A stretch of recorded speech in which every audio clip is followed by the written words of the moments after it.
दार्शनिक राजा सर्वपल्ली राधाकृष्णन की कहानी। मेरे चैनल पे आपका स्वागत है।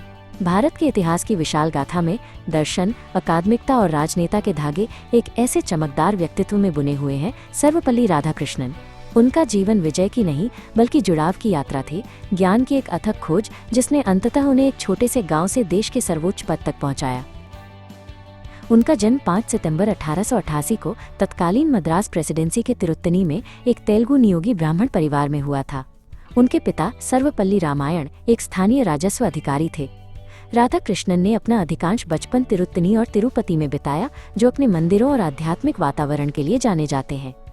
इस प्रारंभिक प्रदर्शन ने भारतीय संस्कृति और दर्शन के प्रति उनके गहरे सम्मान की नींव रखी।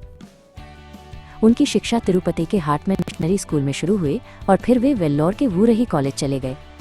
एक साधारण पृष्ठभूमि से आने के बावजूद राधाकृष्णन ने लगातार छात्रवृत्ति अर्जित की, जिससे उन्हें अपनी पढ़ाई जारी रखने में मदद मिली। ये उनकी असाधारण बौद्धिक क्षमता का प्रारंभिक संकेत था, जिसने उन्हें हमेशा सीखने और उत्कृष्टता प्राप्त करने के लिए प्रेरित किया। उन्होंने मद्रास क्रिश्चियन कॉलेज में अपनी उच्च शिक्षा प्राप्त की, जहां उन्होंने दर्शन शास्त्र में MA किया। ये यही था कि उन्हें पश्चिमी दर्शन शास्त्र के साथ साथ भारतीय दर्शन शास्त्र के गहन अध्ययन का अवसर मिला। उनका शोध प्रबंध the ethics of Vedanta and its metaphysical presuppositions the ethics of the Vedanta and its metaphysical presuppositions ने वेदांत की नैतिक प्रणाली की रक्षा की और उनके भविष्य के बौद्धिक मार्ग की नींव रखी।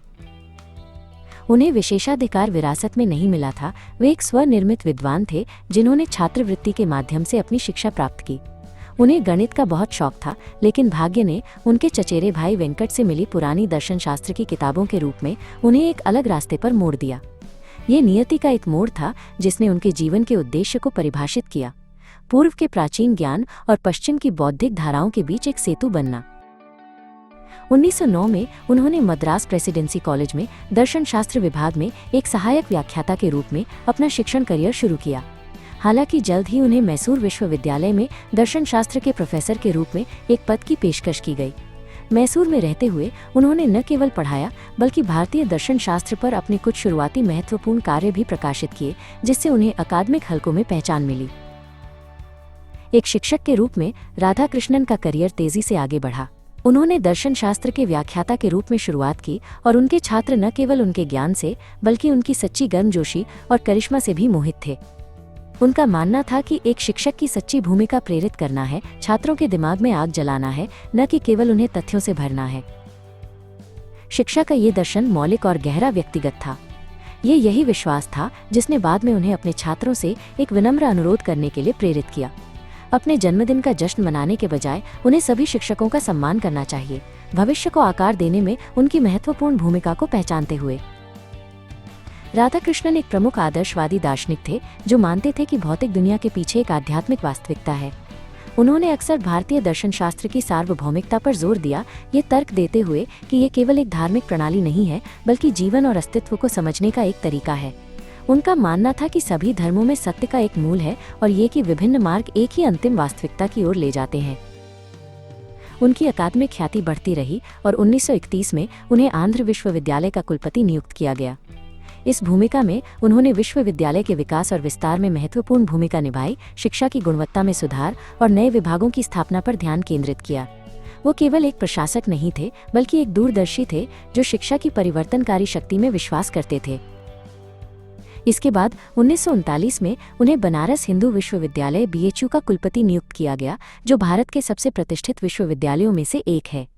BHU में उनका कार्यकाल चुनौतियों से भरा था, खासकर द्वितीय विश्व युद्ध के दौरान, लेकिन उन्होंने विश्वविद्यालय को मजबूत नेतृत्व प्रदान किया, ये सुनिश्चित करते हुए कि अकादमिक उत्कृष्टता बनी रहे। वे अकादमिक रैंक में ऊपर उठे, भारत में विश्वविद्यालयों में प्रतिष्ठित पदों पर रहे और सबसे विशेष रूप से ऑक्सफोर्ड विश्वविद्यालय में पूर्वी धर्मों और नैतिकता के स्पेल्डिंग प्रोफेसर के रूप में। ये यही था पश्चिमी अकादमिकता के केंद्र में कि वे उस ज्ञान का एक जीवन प्रतीक बन गए जिसे वे सिखाते थे, एक ऐसे समय में जब पूर्वी दर्शन को अक्सर कम समझा जाता था। उन्होंने जटिल भारतीय दार्शनिक अवधारणाओं को वेदांत के जटिल तर्क से लेकर उपनिषदों की गहन अंतर्दृष्टि तक ऐसे दर्शकों के सामने पेश किया जिन्होंने पहले उन्हें विदेशी या अस्पष्ट माना था। उन्होंने केवल ग्रंथों का अनुवाद नहीं किया, उन्होंने सोचने के तरीके का अनुवाद किया, ये दिखाते हुए कि भारत के दार्शनिक प्रश्न सार्वभौमिक और आधुनिक दुनिया के लिए गहरे प्रासंगिक थे और पश्चिम के महान विचारकों के साथ संवाद में प्रवेश करने में सक्षम थे। ऑक्सफोर्ड में स्पेल्डिंग प्रोफेसर के रूप में अपने समय के दौरान उन्होंने कई प्रभावशाली व्याख्यान दिए और कई महत्वपूर्ण पुस्तकें लिखीं, जिनमें eastern religions and western thought और इंडियन फिलॉसफी शामिल हैं। इन कार्यों ने पश्चिमी दुनिया में भारतीय दर्शन शास्त्र को समझने और उसकी सराहना करने में मदद की, जिससे वे एक वैश्विक बौद्धिक व्यक्ति बन गए।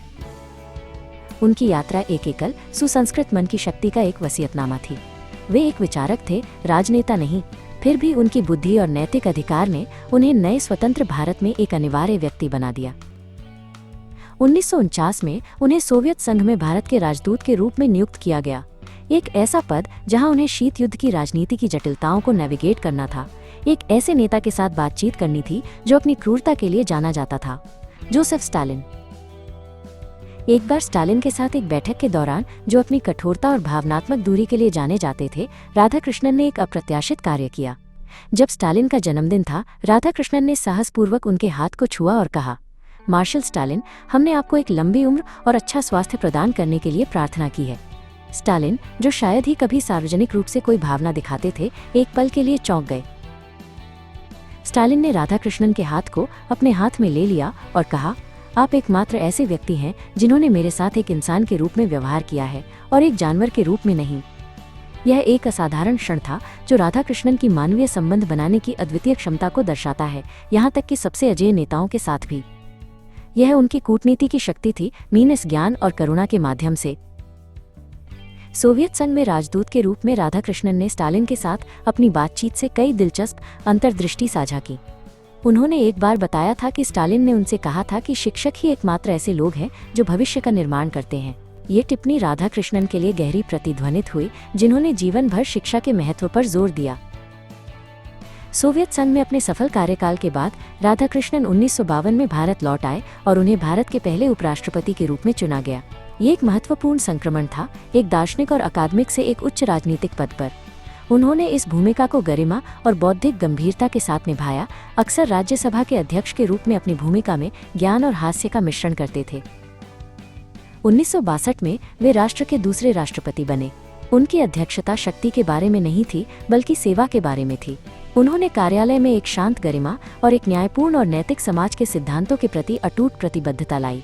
वे सच्चे अर्थों में एक दार्शनिक राजा थे, जो प्राचीन ज्ञान के भार के साथ एक युवा राष्ट्र का मार्गदर्शन कर रहे थे। अक्सर अपने भाषणों में दार्शनिक अंतर्दृष्टि और साहित्यिक संदर्भों को शामिल करते थे। 1962 में वे भारत के राष्ट्रपति बने, एक ऐसा समय जब देश विभिन्न चुनौतियों का सामना कर रहा था। उनकी अध्यक्षता राष्ट्रीय एकता और नैतिक नेतृत्व का प्रतीक थी। उन्होंने अक्सर अपने भाषणों में भारतीय संस्कृति और दर्शन के मूल्यों पर जोर दिया, नागरिकों को अपनी साझा विरासत को बनाए रखने के लिए प्रेरित किया। उनका मानना था कि शिक्षा ही राष्ट्र की रीढ़ है और उन्होंने अपने कार्यकाल के दौरान शिक्षकों के सम्मान और शिक्षा की गुणवत्ता में सुधार के लिए अथक प्रयास किया। उनका जन्मदिन 5 सितंबर आज भी भारत में शिक्षक दिवस के रूप में मनाया जाता है, जो शिक्षण पेशे के प्रति उनके गहरे सम्मान और राष्ट्र निर्माण में इसकी भूमिका का एक स्थायी वसीयतनामा है। 1967 में उन्होंने राष्ट्रपति पद से सेवानिवृत्त हुए, लेकिन उनका बौद्धिक और आध्यात्मिक प्रभाव बना रहा। उन्होंने अपने शेष जीवन का उपयोग लेखन और दर्शन शास्त्र पर व्याख्यान देने में किया, ज्ञान और अंतर्दृष्टि के अपने विशाल भंडार को साझा करते रहे। उनकी सेवानिवृत्ति एक सार्वजनिक सेवा से एक निजी चिंतन में संक्रमण था, लेकिन उनका प्रभाव कभी कम नहीं हुआ। 17 अप्रैल 1975 को उनका निधन हो गया, लेकिन उनकी विरासत आज भी जीवित है।